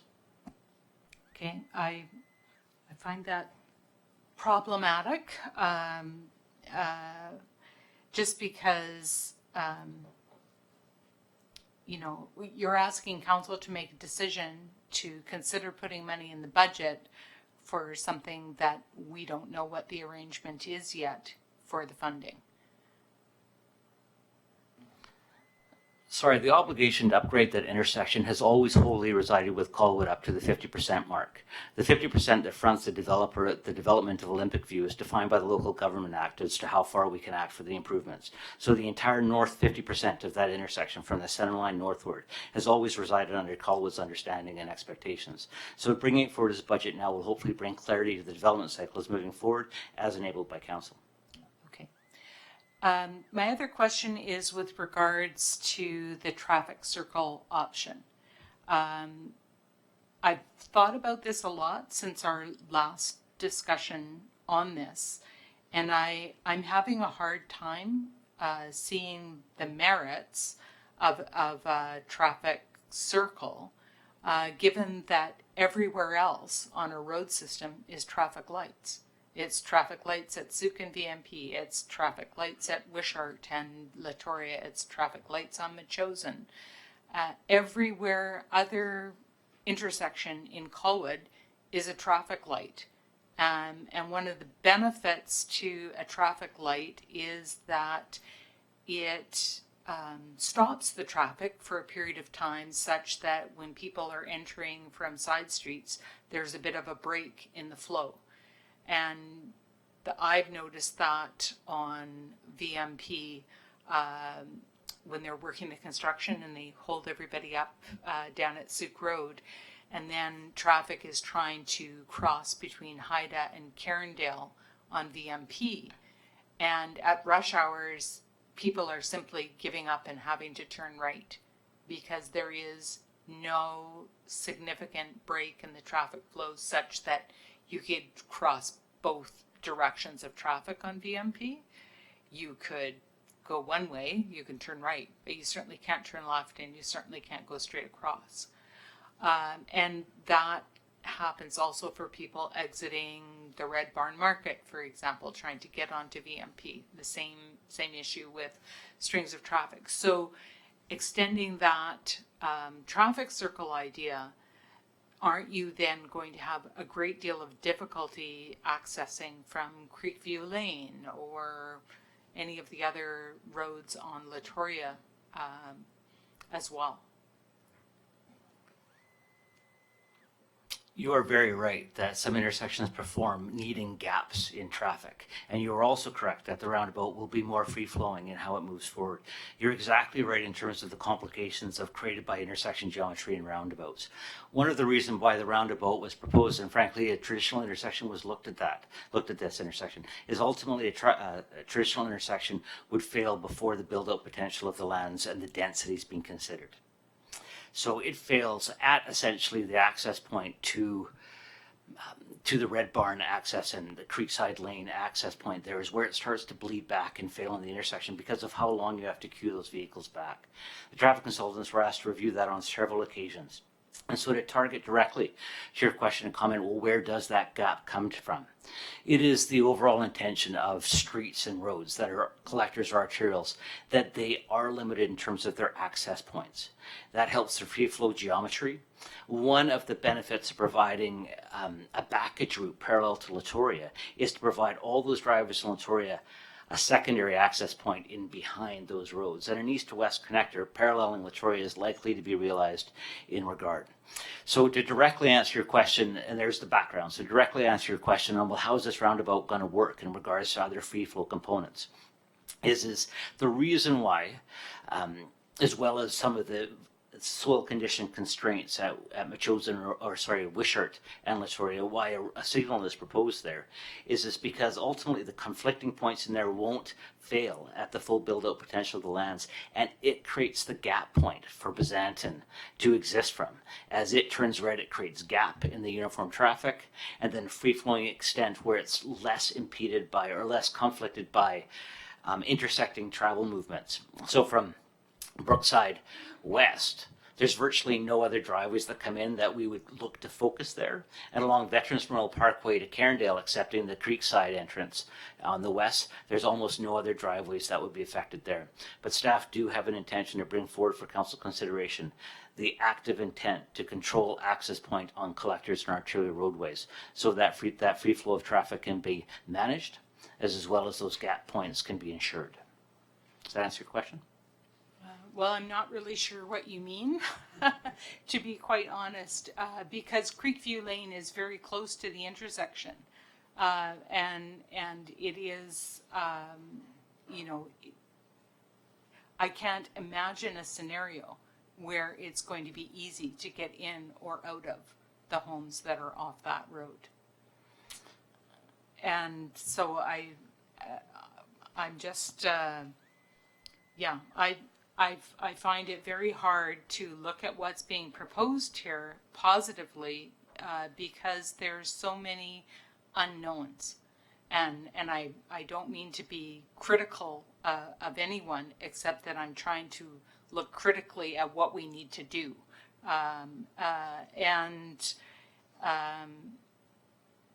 One of the things that really concerns me is that none of the properties, to my knowledge, who've had these roads drawn all over them, have had any input into this. Have you contacted anyone? You don't have any active applications, you said that. But no one, I don't think, has been contacted to talk about the roads that are being drawn on their properties. Sorry, taking that as a question, I'll take it as a question of when do staff contact property owners when planning roads. Quite frankly, staff plan roads and networks contiguously. It is the approving officer's function to make sure that land can be developed in a reasonable manner and that road access is provided. So continuously I have to consider how land is going to connect, where it's going to connect from, and the intent to control driveway access points onto Latoria so we can maintain a free flowing of traffic as best as possible caused me to start thinking about that bisection of those land areas about 8 months ago. Yes, council is most involved when we set forward area plans. However, an area plan has not come forward for these lands, and you are correct. I have not reached out because it is not necessarily the intention of council to develop that roadway. Well, I am concerned with how they're going to feel when they see that. You described the Latoria transition, and I'm a little disappointed that the farthest that any of this presentation goes back is 2014 with the Transportation Master Plan. There were studies, traffic studies that were done with Royal Bay in 1999 and 2000 that forecast, and somehow those seems to have dropped off the edge of the planet here, and you know, there's no consistent application of the forecasting that we've had from 20 years ago when the Latoria corridor was designated as the transportation route. Off the top of my head, I recall that the intersection of Wishart and Latoria was forecasted to be a D intersection at that time when Royal Bay built out. Of course, a lot has changed since then, but that was in the days when we were talking about 2,800 homes in Royal Bay. There's also a mention in the report of Metchosin Road under the study area, and that is a major choke point for an alternative route, which may at some point in time be quite important in the event of a natural disaster or problems or whatever. More than one way is necessary. And I'm just wondering why no plan has been considered to improve that intersection, Suka-Metchosin. So regarding the studies, you'll notice one of your attachments, I've provided a list of reference which go back to some environmental considerations from 2002. And in regards to traffic studies, typically they're added to. So it would have been the responsibility of staff at the time of the 2014 Transportation Master Plan to bring forth all the relevant material in order to provide council with the up-to-date information. So theoretically, those wipe out the previous studies and actualize it in terms of that date and bring forward the plan that was considered and adopted by council at that time. So that would be your cumulative data collection. And that's the reason why I mentioned the fact that as we continue to move along, we'll be able to continue to keep these studies updated and request updates to studies all the time. And please refer back to the attachment, I think it's attachment 6 in the report, which speaks to the environmental studies that have been considered as well as the geotechnical studies that have been provided as part of the reference of this report. Okay, I'd still like to see the geotechnical studies because I certainly haven't found them, and I've looked through it pretty carefully. And the 1992 local area plan for South Colwood identified a number of the areas that are, well, for lack of a better word, wetland, and they are areas that impact what our potential is for development. I just want to move on. I have a couple more notes that I just wanted to bring up.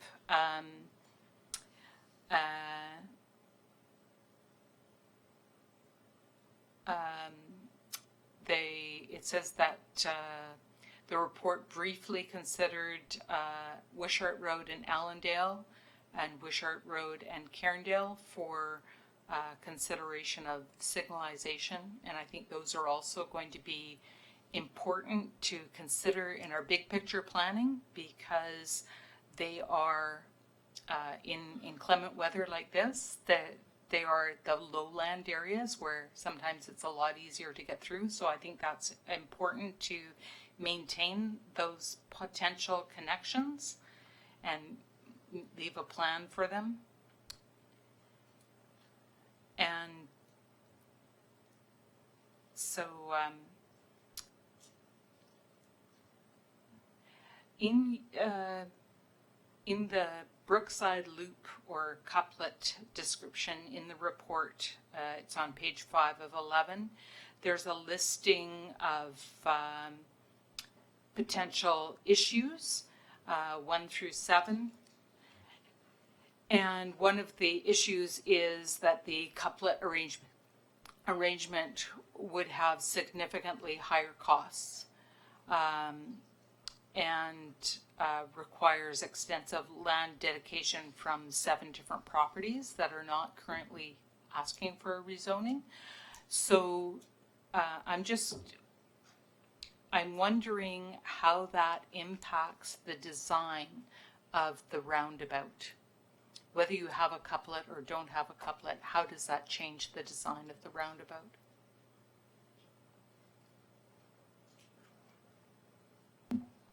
In regards to the design of the roundabout, one, two, three, four of the legs are essentially the same. It's only the north portion of the easternmost leg that would drop a couple of lanes. So the roundabout is essentially the same. It's still a 2-lane geometrics because it would need to pick up the flows from Langford, pick up the flows from South Olympic View lands and direct them to the north. So it's still shown as a double-lane roundabout. In regards to the cost, it was part of discussions that have happened, and I believe because the unknowns are unknown in both scenarios, which is the environmental constraint in the creek. So in terms of a dollar for dollar, lineal meter for lineal meter, what the 7 bullets outline is that ultimately the Brookside Loop is a longer travel route, so therefore requires more cost to build. That's about it. In regards to the intersection geometrics, it's still shown as a dual lane roundabout. Because we've got time, but where we go from a single lane roundabout to the proposed dual lane roundabout, there is time for further discussions as well as further time for those environmental constraints to come forward.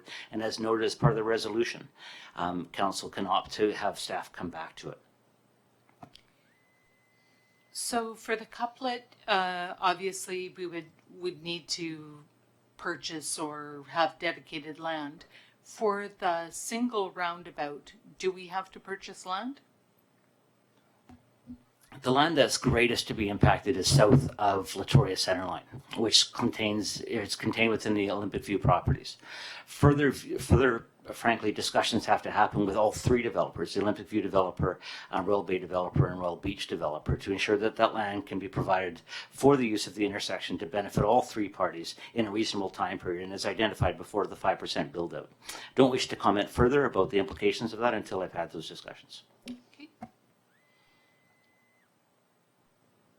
All right. And the last thing I just want to, it's not really a question, but I just want to point out that I'm very concerned that the assumption is that the creek must move without any consideration of what the costs are or what the alternative would be to not move the creek. I think that we need to know what is possible and what the costs are before we can properly make that decision. Thank you. Councillor Kobayashi. Thank you, Your Worship. Just, I'm supportive of the recommendation. Good job by staff, I believe. One of my questions right now is, and you can answer this one, I think, fairly easily. But where are we right now as far as percentage of total build out? Where are we today, as of today? Do you have an idea about 2 or 3% or? It's all considered background right now because the only land developing is the Northlands. They're progressing at about between 100 and 125 units a year. Okay. So projecting forward, multiplying that by Olympic View doing 100 units a year, Royal Beach doing 100 units a year, which either of them may exceed or not because it's market driven, we'd be looking at about 300. But Royal Bay North, the lands that are under part of the accumulated build out are all considered background at present. Okay, thank you. So the only reason I'm saying it is I suffer because I happen to live on Besanton Way, and I can tell you Bunt has it wrong. We don't need 5% because we have a major problem today, and we have to do something about this and get on with it. Yeah, and it's not just at the peak hours. It's impossible to turn left off my street today as it stands, because no one even tries to let you in. But so I know it's a major issue. But it's becoming a common occurrence all day long now. It's not such the big lineup; it's just the amount of traffic that's moving. So, Bunt, you got it wrong. It's a problem right now. So that's more of a comment. My second question is has to do with a direct question to you. Is that you have the resources to accomplish number one then, or is that going to be another budget item? I'm like I said, I just feel this that you're so under-resourced right now over in your department that I get worried about this because we just. We're not getting things done, not because it's not competent people. We have very competent people, but you got a lot of stuff coming at you right now. So that's my second question, and then I have a third one. So I've already put it in the budget. And it's a matter of council's consideration as it's tabled forward in the coming months. But the supplementary request has already been added for this item to the budget. It's just a matter of seeing how it washes through the mix. And in terms of the design build, as indicated to Councillor Day, I actually received a preliminary design and already. I've received a Class D estimate already. The team is coming together, and we've been looking for the developers to actualize this. So the staff component would be review and inspection of the works and services. Okay. And so my last question, it's this is looking into the future here, but you know, we have this number between 30 or 50%, whatever we're going to use for the double starting the major stuff. But I guess my question is, I guess you've been thinking about this, but you are going to put some safeguards in there for the city, because you know, what if we get to that 50% level and all of a sudden the developer says, the hell with it, we're out of here. How do we pay for this then? So that's my last question. So the intention of a development cost charge program is that it's not only accessible by the development community, it's also accessible by the city. So as we accumulate funds, building by building, townhouse by townhouse, and condo by condo, as percentage of the funds to be accumulated, we'll be building up a kitty. Right now we've got not an insignificant kitty that just needs some demarcation as to where it's being spent. And that will be part of the overview and review process. And so it's a matter of speccing that over not just the 5-year timeline, but the 10 and 15 for all the improvements can be realized. And yes, that is a factor of concern. That'll be frankly tabled in the first consideration of council and part of the first 5-year consideration. You answered my question. So lastly, just to give you a little bit of comfort, Councillor Day, I lived in England for 2 years, and roundabouts are easy peasy. It's just the problem is that we as North Americans are not used to them, and it took me a little time to adjust. I just couldn't get over driving on the wrong side of the road all the time, but you do, those roundabouts are very, very efficient actually. So just my last comment. Thank you. Councillor Parkinson. Oh, sorry. Something happened. You hit it. I don't have to hit it when it comes. Wait a second. I got. No, you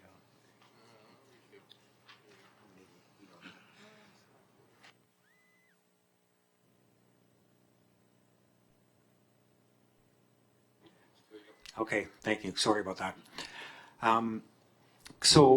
Thank you for this, Brent. If I could talk about the recommendations, maybe starting on the third one. Propose a budget, provide funds, better understand environmental soil conditions with respect to widening Latoria Road, return to council. Absolutely support that one. I don't see how we could do anything less. We have to know what we're getting into. Moving up, the development cost charge bylaw. 100% support the concerns of Councillor Day. How do we start projects and try to put them in a development cost charge later? I'm just not sure if that's doable or possible. And then you talk about the development cost charge to include improvements in the 5 to 30% build out, which it would not include the 4 to 5 laning of Latoria. Was that your intent, that somehow we would have a development cost charge that wouldn't address the ultimate 4 to 5 laning of Latoria? Through your worship, I feel that we need to represent the math of the development cost charge program in working with council. And because the 4 to 5 laning isn't required to 50% build out, that's potentially 10 plus years away. Because of that, we can look to affect the ultimate cost of the development cost charge program to the developer, which may be of interest to council as those costs tend to translate downward. As I move through the recommendations to realize the 5 to 30% recommendations, there's quite a degree amount of works in there, including some of the stabilization efforts that might be necessary for Latoria Road. The ultimate build out could be looked at as being after that 10-year cycle. However, that's part of the math that I still need to do, quite frankly, in looking at how best to actualize the program as well as control the actual cost to the developer today versus 5 years versus 10 years from now. I don't have that answer standing before you today. So, but I guess the elephant in the room is that the proponents want us to deal with the rezoning applications. It sounds to me like sooner than we're going to know about the development cost charges and how these works, because frankly I think I would reject the constrained model where we just don't build anything and to disaster. So if we think that we need those works constructed at some point, if we're going to approve that rezoning, and again, I'm a little worried that we're getting caught in a bind here. And I also share Councillor Kobayashi's concern. If we do calculate this all out based on the ultimate build out of Royal Bay, how does that work when we need the works at 50%?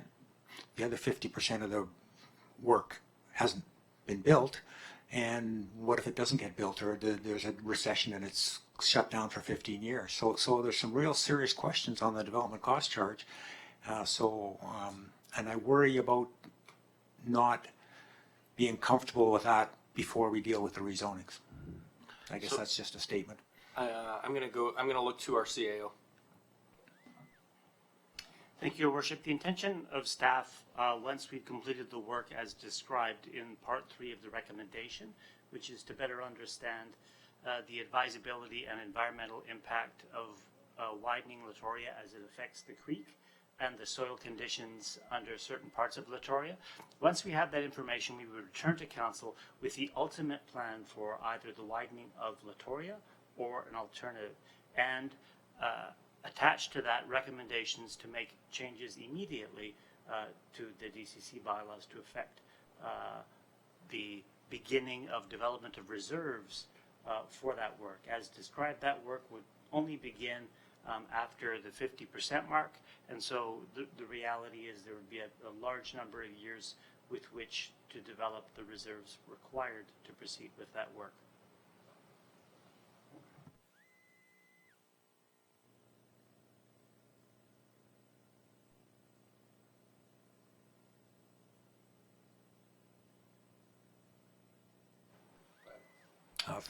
Thank you for that, and sounds like a very rational way to approach it all, but it still leaves the jam of it's not going to happen before, unless there's a plan to delay consideration of rezonings, that information is going to come after we've considered rezonings. Through Your Worship, administrations of the belief that there are options that can accommodate the density as envisioned in the rezonings. The question of which option will be influenced by Council's decisions relative to the environmental impacts of creek removal and the soil conditions. Ultimately, that will land in budget implications, and should I've forgotten, the Byzantine couplet or the Brookside loop option would then be lifted up if Council determined that it was inappropriate to widen sections of Latoria for either creek or soil reasons, and that would be costed out and put into the DCC bylaws at that time. Councillor Logan. Well, you're still going. Okay, you can't turn off then. You gotta need to stay keep it on. So,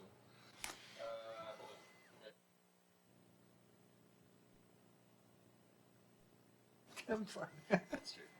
Okay, thank you for that. That was the last two bullets. The first one, the budget consideration, propose a budget with funding to design and construct a roundabout. Well, firstly, I don't think we should be going down the roundabout road until we have at least secured land for the 2-lane roundabout to make sure that that's coming. And secondly, the fact that it wouldn't be in a DCC bylaw, I heard what you said, that the city has probably got an obligation to build that, but we have a whole bunch of other calls on our funds as well, and we shouldn't be starting down a path without evaluating, if it's not a DCC project, we shouldn't be starting down a path without evaluating what do we want to do with our money. Is that the highest priority for whatever money we've got, which it may not be. So are we protected against that if we pass this recommendation? As indicated earlier on, Olympic View lands have been issued a subdivision application for which they may pull the trigger at any time. However, Olympic View has been provided multiple subdivision application considerations over the course of the last 12 years. The developer team needs to be brought in and determined as to how best to proceed so that this can be actualized sooner than later or not at all. I'm hearing your words tonight, Councillor Parkinson.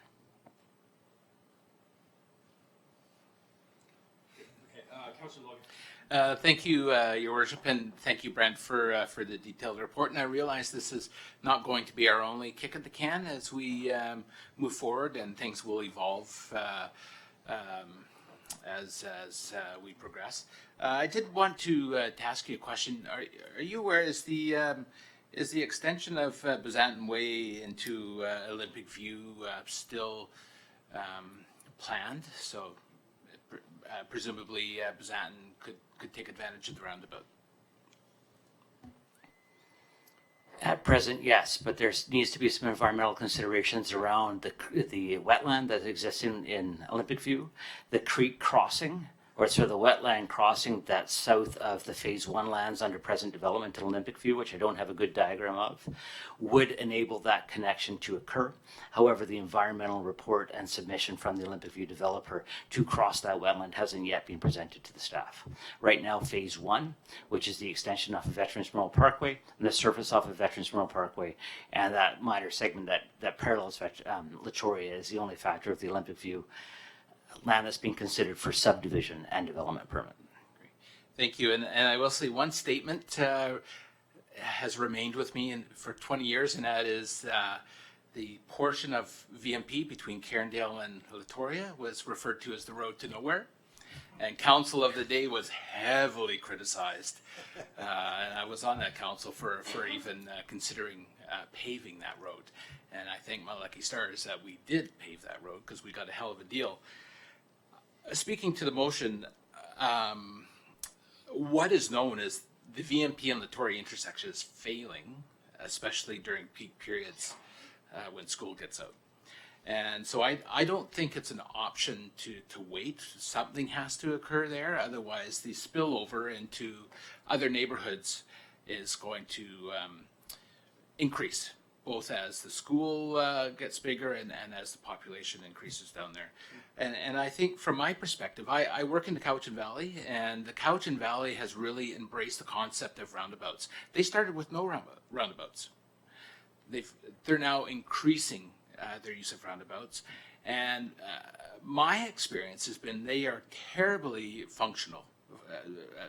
They function beautifully, I should say. Terribly effective. Terribly effective is what I'm trying to say. And so and they do create pockets of delay. It's just the nature of people having to yield. And I think it's an excellent option. And I think sometimes when we have a traffic light, it really does back up the traffic, and it does more harm than good. So I do think that we need to progress, and that's why I'm supportive of the motion. And I realize that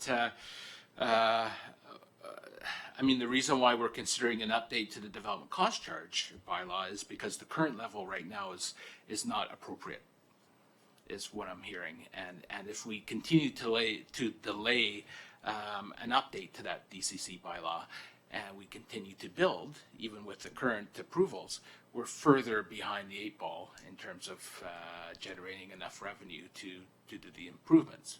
So I do appreciate it. I kind of wish we had done this 10 years ago, perhaps, or even 15, 20 years ago when all these developments had been planned. But here we are, and I think we need to start somewhere. And I recognize that we're going to have the same discussion probably during the budget deliberations, but I do realize that we need to get moving because it's detrimental if we don't. So I do appreciate that. That's it. Thank you. Thank you. Councillor Baxter? Kobayashi stated that the traffic engineer was incorrect. But the truth is that both Councillor Kobayashi and the traffic engineer are both correct.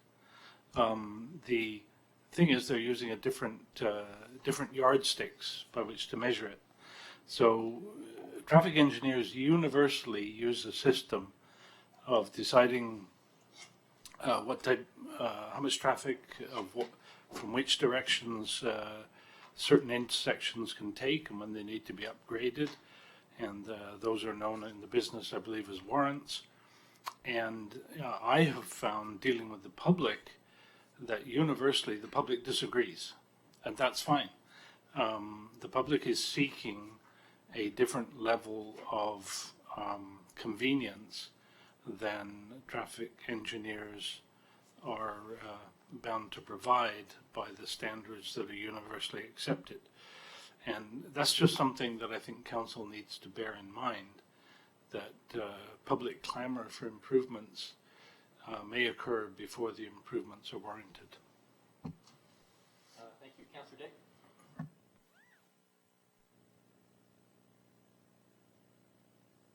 There we go. Sorry about that. I'm just asking that when we do get to the voting, if we could vote on them individually, please.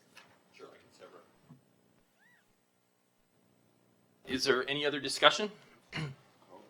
Okay, so no public input. Sorry. I've had a request. Do I need a formal motion to sever, or can I just do that as chair? Your worship, you have a mover and a seconder for the recommendation as presented, so my suggestion is that we amend it to sever them, so you'll need a motion to amend the recommendations as moved into 3 separate. Which I miss. Do I have a seconder to that, please? Councillor Parkinson. So any discussion on severing? Seeing none, all those in favor? Opposed? Nobody opposes. So moving then, council, I will move, or will bring to the vote part 1, which was as part of the 2020-24 budget considerations, propose a budget with funding options to design and construct a roundabout in 2020-2021, single lane at the intersection of Latoria Road and Veterans Memorial Parkway.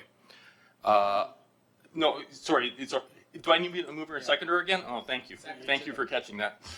So Gordy, Councillor Baxter has moved it. Councillor Logan has seconded it. Any discussion on that specific motion? Councillor Day. Thank you. I won't be supporting this, not because I don't want to see improvements at the location, but because I don't want to be limited to a roundabout, and I would like us to have our DCC bylaw in place before we begin. Anyone else? Seeing, oh, yeah, Could I ask a question of the CAO? You may. In regards to this. Is it necessary to have the DCC bylaw in place before construction starts? I'm unclear of the specific legislation in BC, but my understanding is work that had not commenced can be attributed. So if some work has been done, but the majority has not been done, then that majority can be attributed? Is that? That's my understanding, but I could have that affirmed at next council meeting. So if I can speak to the motion now. You may. Yep. I'd like to suggest that we pass the motion, because that does not create a definite yes that we will proceed with construction. That's just saying put it in the budget. For all kinds of reasons, we may knock it out of the budget, but we should have it in there. Okay, thank you. I'm going to just go to our Director of Finance, or Acting Director of Finance. Thank you. Just to clarify, when this comes forward for budget consideration, we will be discussing alternative funding sources outside of the DCC program, primarily pending the necessary updates to that program. I'm going to call the question then. All those in favor? Opposed? Please note Councillor Day opposes. I need a motion for number 2, which is return to... Okay, I'm not going to bother reading it if you... Councillor Jensen has moved it, and we all can see it. So do I have a seconder? Councillor Parkinson has seconded it. Discussion. Seeing none. All those in favor? Opposed? Carried. Third part of the motion. I'll move it. Thank you. Moved by Councillor Kobayashi, seconded by Councillor Baxter. Discussion. Seeing none. Oh, excuse me. Councillor Parkinson. Does the Brookside Loop get addressed in this? Is this, or where does it get addressed? Is it part of this budget? I will look to staff. The Brookside Loop isn't overtly in or out of this consideration. If council would like to make it in as part of the soil considerations, it's private land right now. We'd have to gain right. And the intention of this was to cover Latoria and specifically Wishart in regard to the soil environmental and environmental on the entire stretch of Latoria. Yeah, Councillor Perkins. Yeah, where you will be dealing with private land when you look at the creek and all that relocation along there. So I would say that probably we'd like to bring the Brookside Loop to the same level of consideration as the environmental and soils conditions, so that at the end of it, we can make some decisions. So, does that take an amendment, or what do we do here? Just before, I'm just going to look to our CAO. Thank you, Your Worship. It was the intention of staff, because the joint memo recommends the widening of Latoria as the best approach, and administration is aware of Council's desire to protect the environment in and around the creek, and Council's trepidation with respect to soil conditions. Wanted to understand and bring that information back to Council in advance of moving forward with the other option.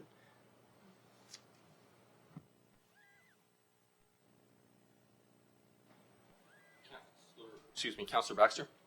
I'll test the waters with a proposed amendment to add, after respect to widening Latoria Road, add the words and constructing the Brookside Loop. Okay, I believe, sorry, I'm going to look to Marcy. Did you record who the mover was? Oh, it's moved. So are you comfortable, or do you want to call a vote to that? Is that a friendly amendment, or is that, would you like a?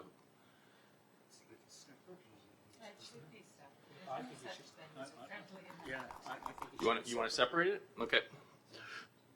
So how would, I'm looking to staff, how, there's a proposed amendment to the motion. So how would you, how would we recommend moving it now that I have the original motion on the floor presently? So how do I do an amendment that the Councillor Baxter's moved? Your Worship, you need a seconder for the amendment, and then you vote on the amendment. Should it pass, you will vote on the motion as amended, and should it fail, you would go back to the main motion. Okay, great. So I have Councillor Baxter who's moved it. Do I have a seconder? Councillor Parkinson has seconded it. Discussion on the amendment. Councillor Day. God, I keep doing that to hit the button at the wrong time. I won't be supporting the amendment because this is presuming an awful lot. It's private land. They haven't asked for this. They haven't been informed of this. And I just think that we're getting a little far ahead of ourselves. Thank you. Before I go back to Councillor Baxter, is there anybody who wishes to speak first, or for a first time on the motion, because you've already spoken? No, you didn't speak to the amendment, so you may. Go ahead. As I understand it, Councillor Day is very concerned about detrimental effects on the creek, which would occur if Latoria Road is widened. And if Latoria Road is not to be widened, then either we have to reduce the amount of units in the rezonings, or we need to think about the Brookside Creek implementation. To be against both of those things is to say that we are going to stick with a constrained system.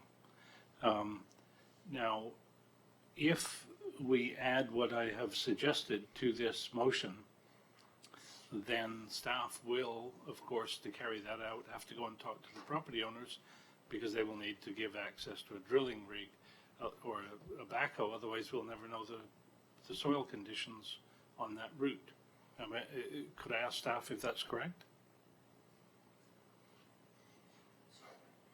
I was reading a little bit about the development cost charge provisions, and under the Local Government Act, I'm stuck on section 563 on the Local Government Act. So sorry, would you mind repeating it? My apologies. That's okay. Done that myself.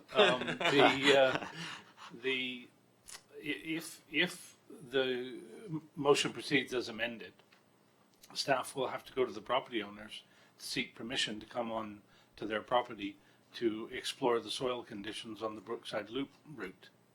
Yes? Yes, I see the mics or the camera's still on me. Yes, the quick answer to this, yes. We'll have to approach them. It'll have to be part of the resolution as beforehand. And it will just have to be as least intrusive as possible. So I'm hoping that answers Councillor Day's concerns. Great, thank you. Any other discussion? Seeing none, I am calling the the question on the amendment, which is the addition of Brookside. Correct? All those in favor? Opposed? Please note that Councillor Parkinson, Councillor Logan, Councillor Jensen, Councillor Kobayashi, and Councillor Day oppose. So coming back to the main motion, any discussion on the main motion? Seeing none, I'll call the question. All those in favor? Opposed? No one opposes. And that is it for the presentation. Thank you, Mr. Muller. Moving on, we are now in bylaws. 9.1, bylaw number 1791. Please note that bylaw number 1791 was given second reading on December 9th, 2019. The property's legal description has changed. Therefore, the bylaw requires an amended second reading to include the new legal description. And that's what we're doing this evening. So may I have a mover and seconder for second reading? So moved. Thank you. Moved by Councillor Kobayashi, seconded by Councillor Day. Any discussion? Seeing none, all those in favor? Opposed? Carried.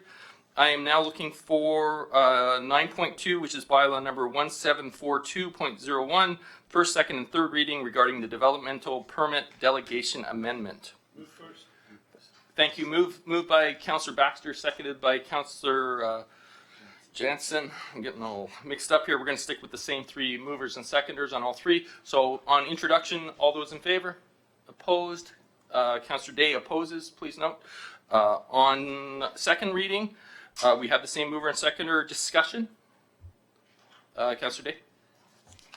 Thank you. I just want to note that I continue to be opposed to the delegation for development permits, and that is why I'm opposing this bylaw. Thank you. Anyone else? Seeing none, all those in favor? Opposed? Councillor Day opposes. Third reading. Discussion. Seeing none, all those in favor? Opposed? Councillor Day opposes. All those in favor? Opposed?